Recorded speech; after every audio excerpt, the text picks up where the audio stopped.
ভুল সময় জানিয়ে মন্ত্রীকে আমন্ত্রণ, অপমানিত হয়ে মঞ্চ ছাড়লেন ক্ষুব্ধ মন্ত্রী জ্যোৎস্না মান্ডি।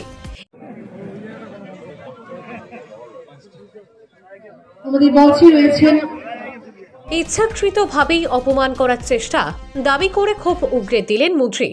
অস্বস্তিতে বিদ্যালয় সংসদের সভাপতি থেকে সাংসদ। আমি জিজ্ঞাসা করলাম বারবার যে কটার সময় কটা নাগাদ আমি যাব। উনি আমাকে বললেন যে 10:30 থেকে 11টার মধ্যে আপনি ঢুকুন। তো সেই অনুযায়ী আমি 10:30টায় ঢুকেছি। আমি এসে দেখলাম যে 9টার সময় সমস্ত প্রোগ্রাম কমপ্লিট হয়ে গেছে।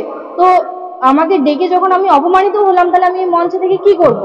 জেলা প্রাথমিক বিদ্যালয় সংসদের বার্ষিক ক্রীড়া প্রতিযোগিতায় আমন্ত্রণ জানানো হয়েছিল। তিনি হাজিরও হয়েছিলেন যথাসময়ে, কিন্তু তার আগেই ঘটা করে উদ্বোধন হয়ে যাওয়ায় ক্ষোভে অপমানে মঞ্চ ছাড়লেন মন্ত্রী। মঞ্চ ছাড়ার মুখে একরাশ ক্ষোভ উগরে দিলেন খোদ বিদ্যালয় সংসদের সভাপতি সহ অন্যদের বিরুদ্ধে, যার জেরে রীতিমতো অস্বস্তিতে পড়তে হলো সংসদ সভাপতি থেকে শুরু করে সাংসদকে।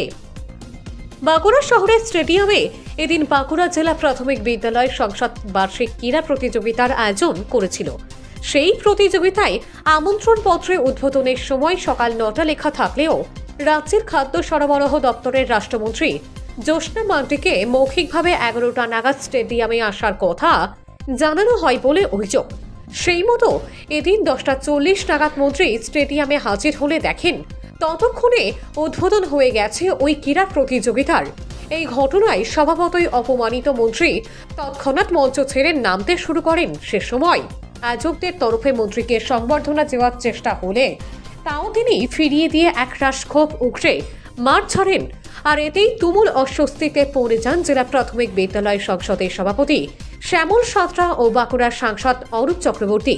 মন্ত্রী জ্যোৎস্না মান্ডির দাবি, ইচ্ছাকৃতভাবে তাকে অপমান করার জন্যই এমনটা করা হয়েছে। যদিও মন্ত্রীর অভিযোগ মানতে নারাজ রাজ্যের প্রাক্তন মন্ত্রী তথা বর্তমানে বাঁকুড়ার প্রাথমিক বিদ্যালয় সংসদের সভাপতি শ্যামল সাঁতরা, তার দাবি মন্ত্রীকে উদ্বোধনের সঠিক সময়েই জানানো হয়েছিল। তিনি দেরি করে পৌঁছানোই শিশু প্রতিযোগিতার কথা ভেবে মোটামুটি নির্দিষ্ট সময়ে উদ্বোধন করে দেওয়া হয়। এদিকে এই ঘটনাকে সামান্য অভিমান বলেই অস্বস্তিতে এড়িয়েছেন বাঁকুড়ার সাংসদ অরূপ চক্রবর্তী। অর্গানাইজ করেছেন, ওনারা তো বলতেই পারতেন যে একদম 9টার সময় আপনি চলে আসুন। তাহলে কেন বললো আমাকে 10:30 থেকে 11টা? আমি তো 11টাতেও ঢুকতে পারতাম। আমি জানি প্রোগ্রাম 10:30টায় প্রদীপ প্রজ্বলন করে তারপরে স্টার্ট হবে। আমি দেখলাম যে অলরেডি সমস্ত প্রোগ্রামই হয়ে গেছে। আমার খারাপ লেগেছে, বিষয়টা খুবই খারাপ লেগেছে। আজ পর্যন্ত ডিস্ট্রিক্টে যতগুলো প্রোগ্রাম হয়েছে আমি ঠিক সময়ে পৌঁছেছি এবং যাকে যে জায়গা সম্মান দেওয়া সেই জায়গাতে আমি সেই কাজ করেছি। সেটা আমি জানাবো। আপনারাও নিশ্চয়ই দেখেছেন, আমরা বারবার অ্যানাউন্স করেছি 9টায় টাইম, কারণ বাচ্চারা অনেকক্ষণ ধরে বসেছে, তাদেরকে তো আমরা বসিয়ে রাখতে পারি না। আমরা যতটা সম্ভব আপনাদেরকে সঙ্গে নিয়ে একাধিক পর্ব ছিল, নিশ্চয়ই আপনারা দেখেছেন।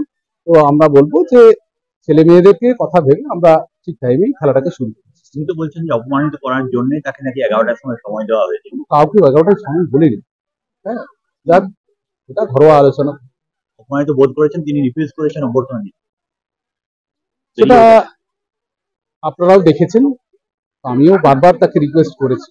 আপনারা তো দেখেছেন যে কার্ডে 9টায় আপনাদেরকেও আসতে বলেছি। আমিও সাংবাদিক যে আমার গ্রুপ রয়েছে সেখানে আপনাদেরকেও আসতে বলেছি, এবং আপনারা অলরেডি 9টা 9:30-র মধ্যে এসে গেছে। কার্ডেও সেখানে আমাদের টাইম ছিল এবং সেখানে স্বাভাবিকভাবে আমরা করেছি। তো আগামী দিনে এই সামান্য ভুল বোঝাবুঝি যাতে না হয় সেটা আমরা অবশ্যই